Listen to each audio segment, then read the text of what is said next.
Hello, friends. It's good to see you.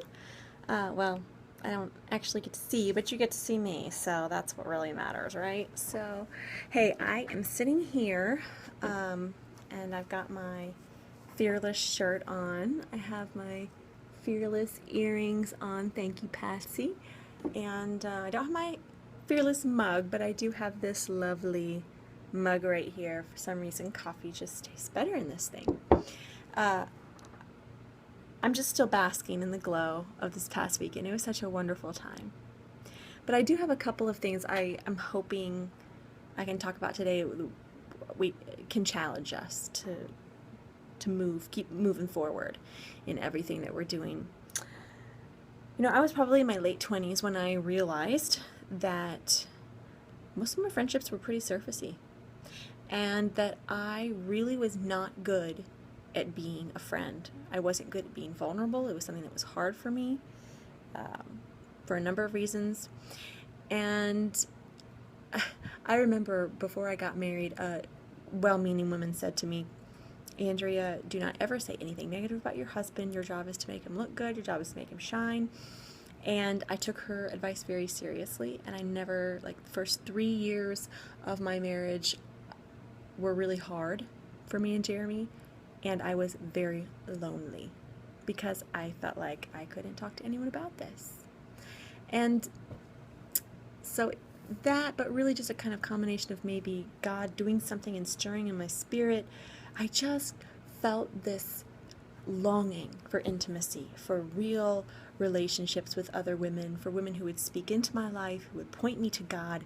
And I had this sense that I was missing out on something there, that I was just missing something. So what do we need to live fearless? I want to suggest that one of the things that we need to truly live a fearless life is that we need other women in our life. And that's the hard thing, is that to have spiritual friendships with other women, it takes a kind of guts and a kind of ability to take risks. It takes fearlessness to even do that. And yet that's how we live fearlessly.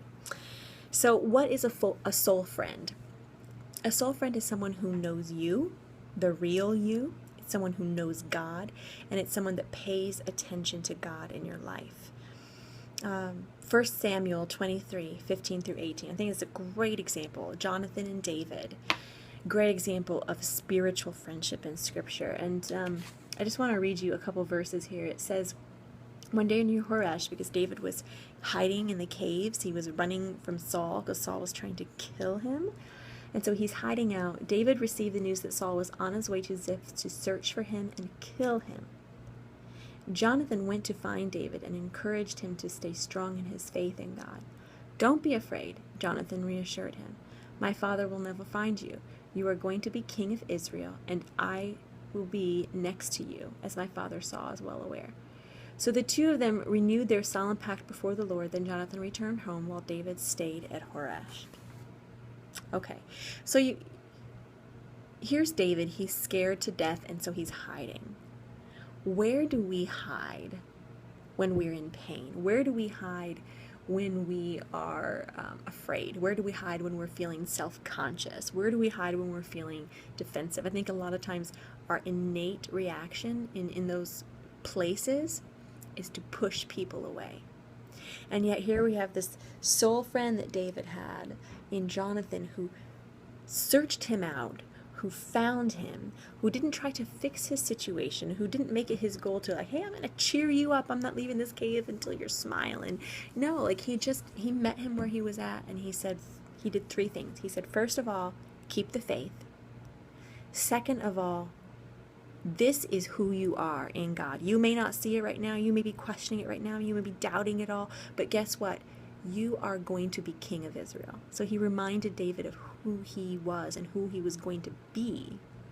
And then the third thing he did is he reassured him. He said, I'm going to be with you. I'm going to be right by your side. You're not going to be alone. So I love this picture of a soul friend who meets David in the middle of his moment of crisis with that encouragement.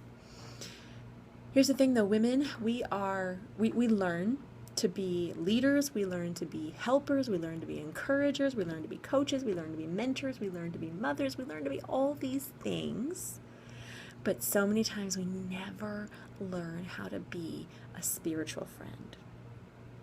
We go our whole lives and we don't know how to do it. But it is key to our growth. God created us with the capacity to relate deeply with other women. He created us to do that. It's something that's, I think it's this deep desire that every single one of us has. And God put that desire there. But we're afraid of that sometimes because we go, well, I've been there and I've been burned, and so I don't want to do that again. But this is what that tells us. That because something like that, like a relationship like that, has such a capacity to hurt us, it also has an equal, if not greater, capacity to heal us.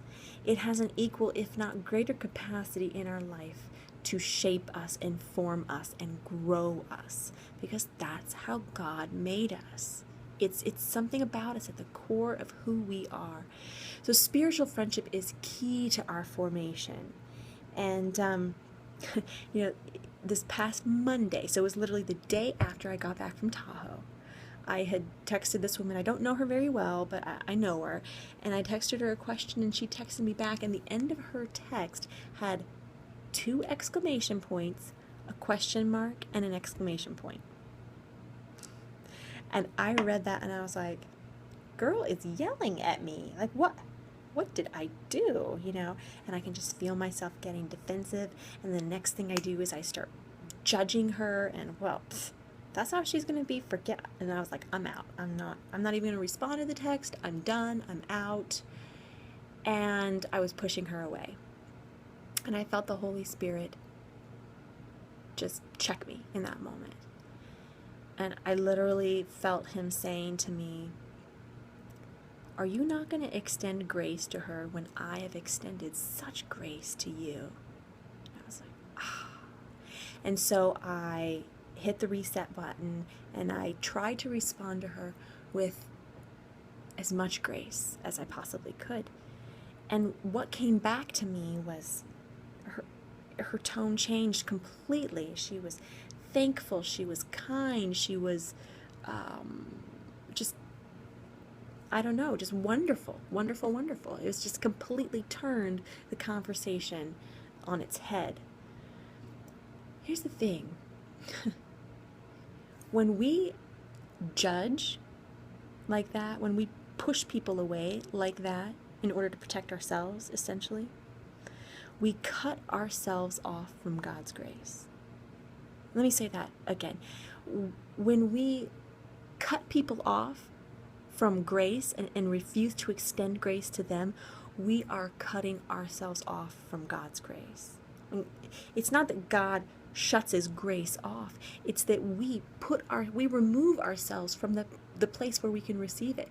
We are no longer in a position to receive his grace because we're not willing to extend it to others. Yeah.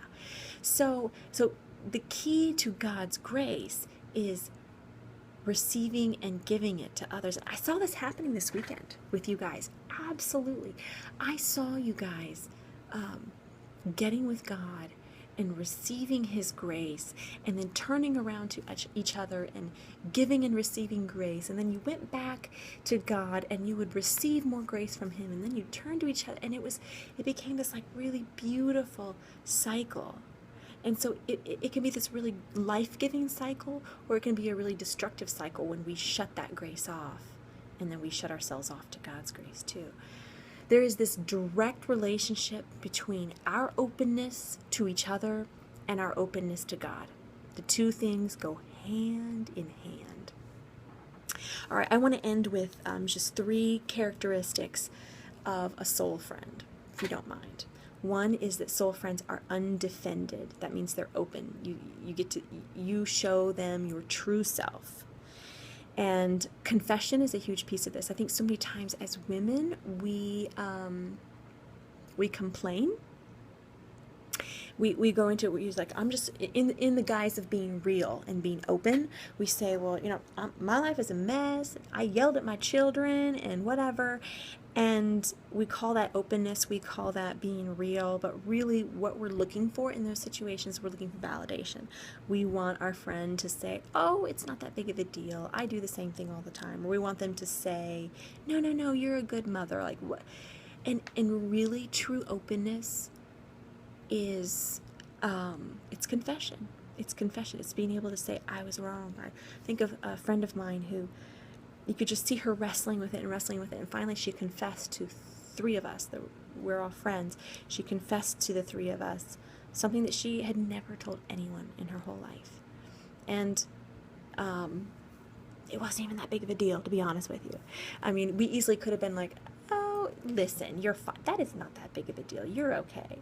But instead we were like, no, like she gave us this gift. And so, someone who, instead of complaining and looking for validation, if they're doing confession, then they're asking for accountability. And so we were able to pray with her, to love on her, to give her accountability until she got to the point where she could go tell her husband and be honest with her husband about this thing that she had never told him about. So soul friends are undefended. I want to suggest that they are also unagended. I'm just making up these words. Sometimes we go into these friendships and relationships with an agenda. We have these expectations, whether we're even aware of them. But how many times have you been in a friendship with someone and all of a sudden you feel hurt, or you feel disappointed, or you feel angry about something? A lot of times that is because there was some sort of expectation we had for that person and they didn't meet it, and so now we're disappointed, or now we're angry, or we're hurt. We've got to go into these relationships without an agenda. Just be who you are, let them be who they are. And the third thing is unselfish. So undefended, unagended, and unselfish. And when we're unselfish, we listen. We don't do all the talking. When we're unselfish, we don't try to fix them. When we're unselfish, we're not jealous. Oh, this is a huge one, ladies. Like, we actually will encourage our friends to go be friends with other women. We're not like, oh, she's my friend. Like, we push our friends towards life-giving relationships with other people and other women. We're not jealous. And the third is, we're not going to gossip. Unselfish friends, soul friends, do not gossip. Even when you put the pretense in front of it of, I love her to death, but, or I'm really concerned about her, but, like, no, that doesn't make the gossip okay. It's not okay. If she would be hurt hearing you say this about her, don't say it. Don't gossip. You sabotage your relationship with that friend, and you sabotage the relationship with the person that you're confiding in, because she's not going to trust you after she hears you say that. Social friendship does not just happen. It's something we have to be intentional about. We have to be disciplined about. We have to pursue it. And I just want to encourage you guys to do that.